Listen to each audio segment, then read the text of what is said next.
मैत्रिणींनो, आज मी घेऊन आले आहे पुन्हा एक न्यू पॅटर्न। हे बघा, ब्रासो सिल्क मध्ये खूप सुंदर असा एक पॅटर्न आलेला आहे।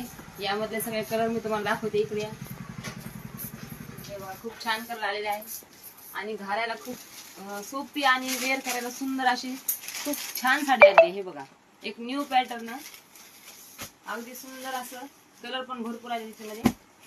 हे बघा, छान कलर सगळे। सारखं कलेक्शन मध्ये येऊन भेट द्या आणि तुम्हाला जो कलर आवडेल तो घेऊन जा। हे बघा, सुंदर असं न्यू पॅटर्न, अगदी क्लासिक अशी सुंदर साडी आलेली। हे बघा, भरपूर कलर आहे त्याच्यामध्ये। तुम्हाला जो कलर आवडेल तो नक्की घेऊन जा। सारखं कलेक्शनला भेट द्या।